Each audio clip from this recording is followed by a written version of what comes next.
Hello বন্ধুরা, welcome back. চলে এসেছি নতুন একটা ভিডিও নিয়ে। আশা করি তোমরা ভালো আছো, সুস্থ আছো।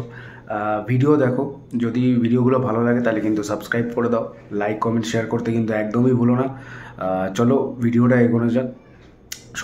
সবার ফার্স্টেই বলে রাখি যে 4-1 গোলে হেরে যাবে কিন্তু ইস্টবেঙ্গলের এবছরের মতন কিন্তু মরশুম শেষ, এবং নেক্সট সিজনের জন্য কিন্তু অলরেডি অনেক প্লেয়ারদের কিন্তু সাইন করিয়ে নিয়েছে বলা যেতে পারে ইস্টবেঙ্গল। আর যারা অনেক সমর্থকরা কিন্তু বলছে বা কমেন্ট করছে যে এই কোচের দ্বারা কিছু হবে না, নতুন কোচ আনা দরকার, তাদেরকে বলি যে এই কোচ কিন্তু এএফসি কাপে খেলার মতন একটা স্তরে পৌঁছে দিয়েছে, সুপার কাপ চ্যাম্পিয়ন করেছে, এবং ডুরান্ডের আমরা ফাইনালিস্ট ছিলাম বা রানার্স আপ হয়েছি।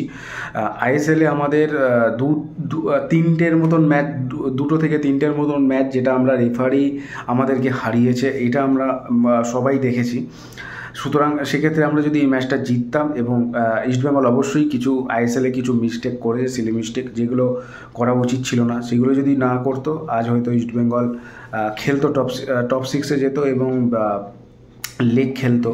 তা যাই হোক, যেটা হয়েছে সেটা এখন আর কিছু বলার নেই। বাট নেক্সট সিজনের জন্য আমরা জানি যে মাদি তালালকে কিন্তু অলরেডি সাইন করিয়ে ফেলেছে 2 বছরের চুক্তিতে, এবং সাউল ক্রেসপোকে কিন্তু প্রায় সাইন করিয়ে নেওয়ার পথে। সাউল ক্রেসপো কিন্তু প্রায় সাইন করছে ইস্টবেঙ্গলে বলা যেতে পারে, কিন্তু তার কাছে বিএফসির অফারও রয়েছে। সেইটা হয়তো কোথাও বিএফসিতে তার পছন্দ না, এবং প্রথম পছন্দ কিন্তু ইস্টবেঙ্গলই, এবং ইস্টবেঙ্গলে কিন্তু সাইন করছে।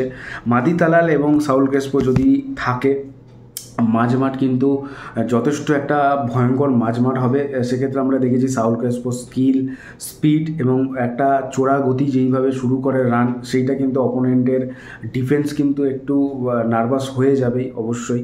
তার সাথে মাদি তালালের স্পিড এবং স্কিল এবং গোল করার দক্ষতা, এই দুটো সংমিশ্রণ কিন্তু ইস্টবেঙ্গলের মাঝমাঠ কিন্তু অনেক শক্তিশালী হবে।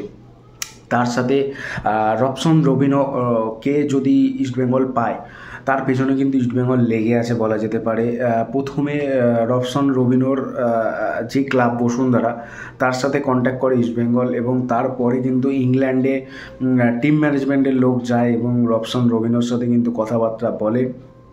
রবসন রবিনো কিন্তু আসতে রাজি, বাট এখানে কিছু জিনিস আছে, যেই জিনিসগুলো কিন্তু ফুলফিল করতে হবে, নইলে কিন্তু সে আসবে না।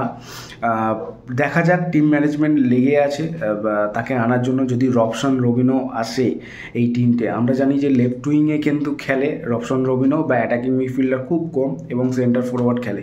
তা সুতরাং ইস্টবেঙ্গলে হয়তো জানি না কোন পজিশনে খেলবে, লেফট উইং বা সেন্টার ফরওয়ার্ড যদি খেলে আরও শক্তিশালী হবে অ্যাটাকিং লাইন। তার সাথে মাহেশ আছে, তার সাথে নন্দা আছে, তার সাথে বিষ্ণু আছে, সিকে আমান আছে, আরও অনেক ভালো ভালো আরও প্লেয়ার হয়তো যুক্ত হবে। এইবার দেখার বিষয় হচ্ছে একজন সেন্টার মিডফিল্ডার এবং একজন ডিফেন্সের প্লেয়ার। আমরা জানি যে প্রভাত লাখরাকে কিন্তু অলরেডি সাইন করিয়ে নিয়েছে ইস্টবেঙ্গল। তার সাথে দেবজিৎ মজুমদারের সাথে কিন্তু কথাবার্তা হয়েছে, জাস্ট কথাবার্তা হয়েছে, বাট দেবজিৎ সামহাও কোথাও কিন্তু ইস্টবেঙ্গলে আসতে রাজি নয়। শ্রমিক মিত্রকে কিন্তু ট্রাই করেছিল, বাট আবার হয়তো নতুন করে শ্রমিক মিত্রর সাথে কিন্তু ট্রাই করবে ইস্টবেঙ্গল। প্রসুকান সিং গিল যদি না থাকে, তার ব্যাকআপ হিসেবে একজন আইএসএলের স্তরে ভালো ইয়াং গোলকিপারকে কিন্তু চাইছে ইস্টবেঙ্গল। আমরা দেখেছি যে কামালজিৎ, এখন কিন্তু কামালজিৎ আর চলবে না, একটা টাইমে ভালো খেলতো, অবশ্যই ভালো খেলতো কামালজিৎ, বাট লাস্ট ম্যাচটাতে কিন্তু দুটো গোল খেয়েছে, খুবই বাজে গোল, যেটা খাওয়া উচিত ছিল না। তা আই থিঙ্ক আমার মনে হয় যে প্রসুখান সিলের বিকল্প কিন্তু অবশ্যই খুঁজবে। বাই চান্স এনিহাও কোনো ম্যাচে হয়তো খেলতে পারলো না বা ইঞ্জুরির জন্য, সেক্ষেত্রে কিন্তু খোঁজ চালাচ্ছে। এবং একজন শোনা যাচ্ছে যে একজন ডিফেন্সের প্লেয়ার, মানে সেন্টার ব্যাকের, ইন্ডিয়ান সেন্টার ব্যাকের পেছনে কিন্তু যাচ্ছে, বাট নামটা কিন্তু এখনও জানা যায়নি। যথেষ্ট নামী একজন খেলোয়াড় বলা যেতে পারে, আইএসএল জীবনে কিন্তু তার প্রচুর ম্যাচ খেলেছে, সেই প্লেয়ারের দিকে কিন্তু যাচ্ছে, এবং আরও প্রচুর নাম কিন্তু শোনা যাচ্ছে। এবং স্ট্রাইকারে কিন্তু একজন ভালো মাপের স্ট্রাইকার কিন্তু আনা হবে, এবং যথেষ্ট তার মধ্যে পোটেনশিয়াল থাকবে, যথেষ্ট হাই লেভেলের একজন স্ট্রাইকারকে কিন্তু আনা হবে এখানে। এএফসি কাপ আছে, সেক্ষেত্রে আইএসএল আছে, কন্টিনিউ ম্যাচ আছে, তা সেই সূত্রে কিন্তু একজন হাই প্রোফাইল বিদেশি কিন্তু আসবে, যথেষ্ট তার মধ্যে দক্ষতা আছে এমনটাই কিন্তু শোনা গেছে। এবং ক্লেটন সিলভা কিন্তু ইস্ট বেঙ্গলে থাকতে চলেছে আরও 1 বছরের চুক্তিতে।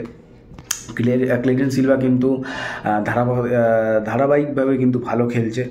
গত সিজনে কিন্তু হাইয়েস্ট গোল গেটারদের মধ্যে 2য় স্থানে ছিল, এবং এই সিজনে লাস্ট ফেজটা, সেকেন্ড লেগটাই কিন্তু ক্লেটন সিলভাকে আর পাওয়া যায়নি ক্লেটন সিলভারের ভূমিকায়।